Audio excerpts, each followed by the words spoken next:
welcome you to Pebble Beach for this 100th U.S. Open.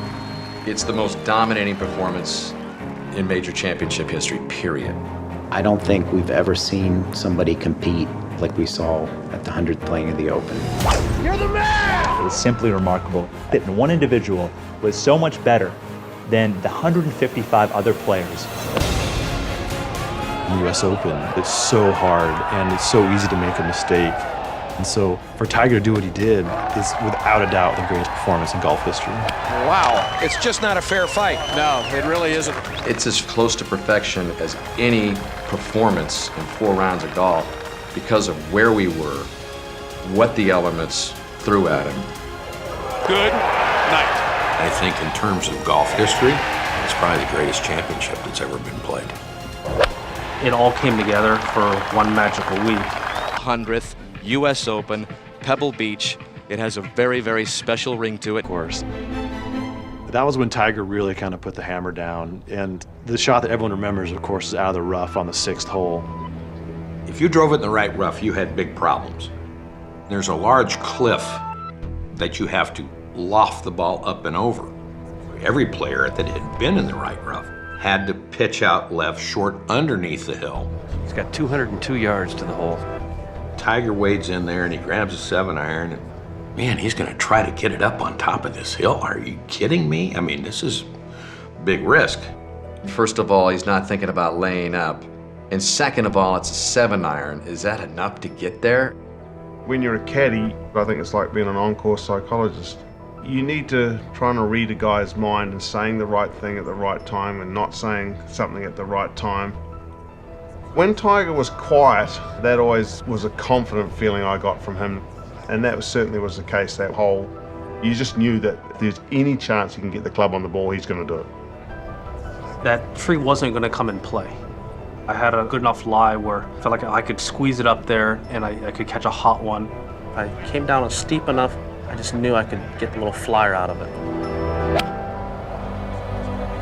The swing he made at it was vicious. Look at this. It's just not a fair fight. No, it really isn't, Roger. 202 yards out of the rough, up the hill, 7-iron. You're right, Raj, it's not a fair fight. I couldn't think of anything else to say, but it's just not a fair fight. And it wasn't. Other guys couldn't do that. It's one of the great calls in golf history because it was one of the greatest shots in golf history. Well, look at the smile on his face. Look at the smile on Steve Williams' face. They know he's the only man in the field that can do it.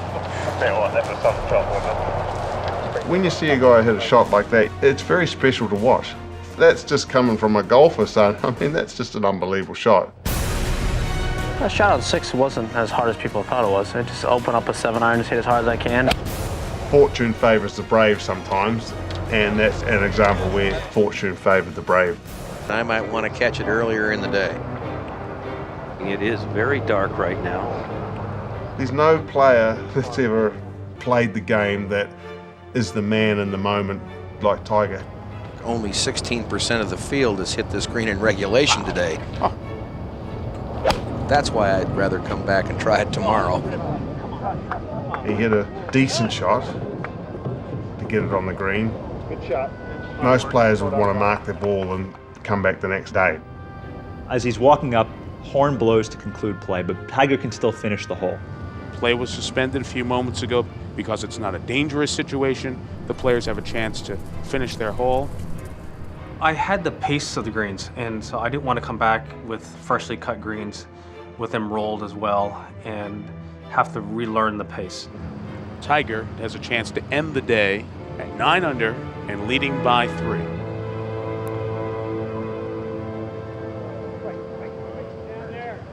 Are you kidding me? He makes that 35-foot putt. It was like a walk-off grand slam at the bottom of the 9th. The ultimate punctuation mark to a really hard-fought round. It was like, guess what, guys? This is what I'm going to keep doing.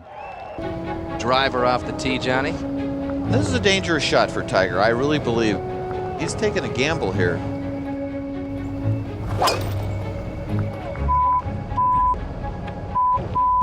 Oh. Well, Well, no more commentary necessary. When he hits it down in the ocean, I've never been as nervous watching a shot. That story about the 18th hole actually starts back on the 13th, and the resumption of the second round. On that morning, he putted in his room, and he took 3 balls out of the bag, and he forgot to put them back in the bag. I'd put the clubs there last night, and then it's 5 o'clock in the morning, just picked them back up. I didn't even think I need to put some more balls in, whatever it might be. We're on the 13th tee, and I put my hand in the bag, and there's only 3 balls. Which is, it's 3 balls. We've only got 6 holes to go. It's not a big deal. Back at the 13th. The 13th hole there obviously hit the ball in the rough off the tee. Kick left. Left.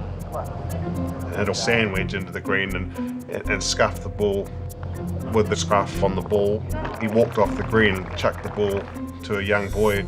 So now we've got 2 balls left. Back over at 18. Tiger, a driver off the tee, Johnny. We get to 18. And of course, my thought is, maybe we just need to hit an iron down here, because what if, one goes astray here in the ocean or out of bounds?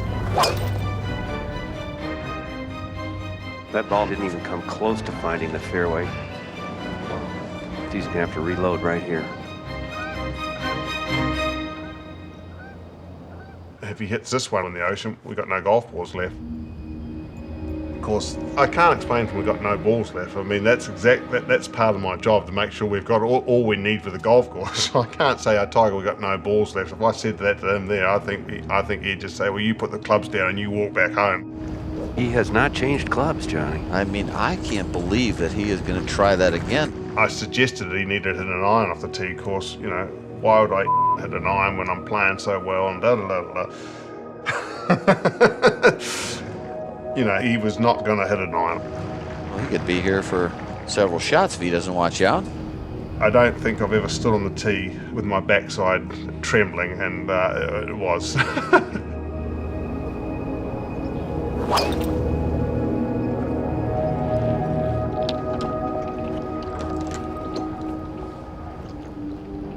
That's a good one. Get a nice little friendly hop, so that's a gutsy shot.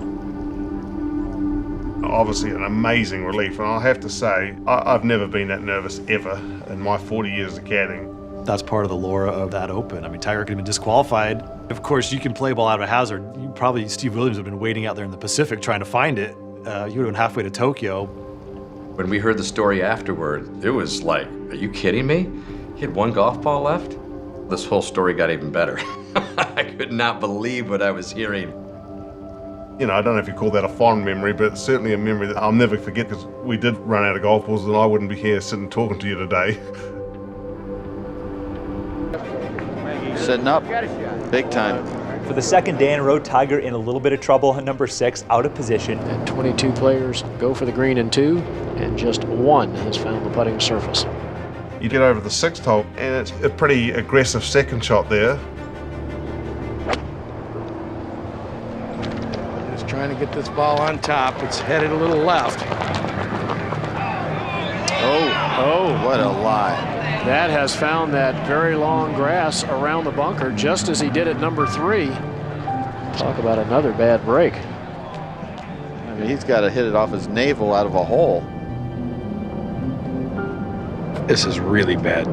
Where's he going to put his right foot? You're just trying to picture, how's this guy going to do this? How is he going to build himself a stance? How is he going to actually get the club on the ball? How is he going to hold the club even?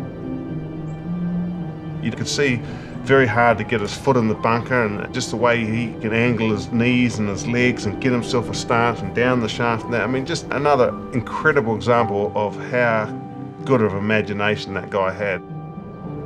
I only had 64 yards to the front. If I could carry 64, it might roll all the way there. If not, just leave it short of the green, 2-putt, move on.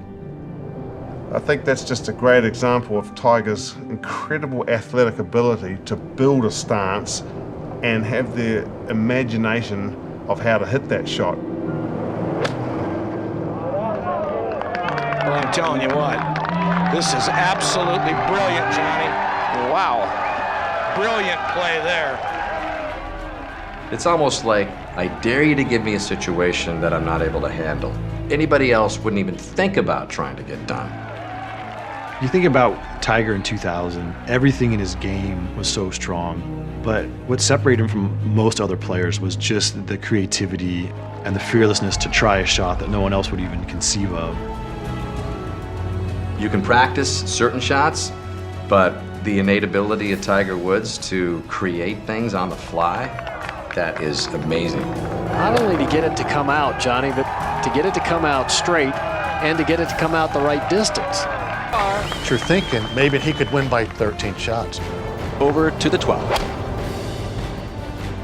Just a towering shot, Johnny. What a beautiful looking golf shot. Advantage Tiger. That was the genius of Tiger, is he was always in the moment and he never ever let up.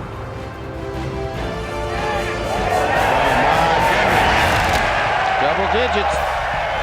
He wants to make every putt. He wants to hit a great shot. Back over to 13. 102 to the hole. Sand iron, this ball going right at the flagstick.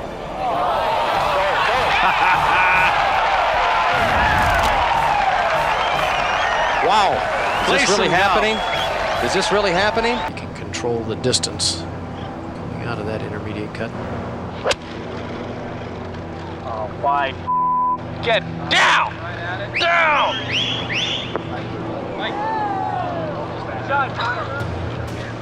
How about that flyer, huh? You know that the tournament is over. I mean, you can afford to drop a shot, but that's not the way he thinks. Not a very good lie. Ball's sitting down, John. The grass is kind of twisted.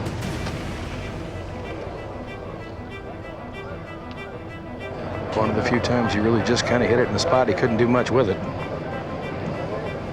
Well, you got to know how badly he wants this putt. He's grinding if it's the 72nd hole, and you cannot help but admire how he is putting so much into that putt because he doesn't want to make a bogey that day.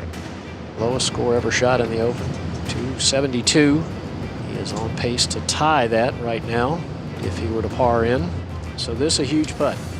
Tournament's already over, but I wanted to accomplish my own goal at the beginning of the day. And so that meant a lot to me.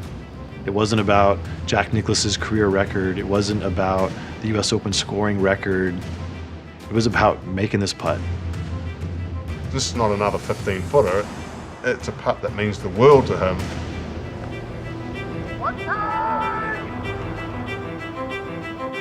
How about it? Oh, my goodness. You see that look of determination when that ball went in the hole? He makes this putt. You get the fist pumping. Wow, you think Tiger's not into this and doesn't want the records? Look at the reaction. So after it's all over, they interview him. He says, well, my only goal for the day wasn't to make a bogey. Well, very calm. I felt very peaceful.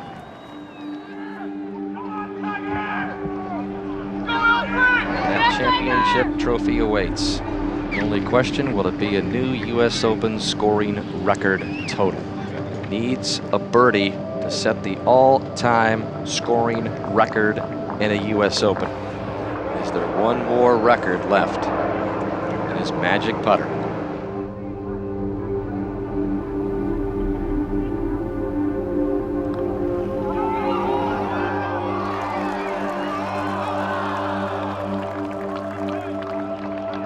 There was probably some disappointment because he'd want to break the record and have it be there for a while.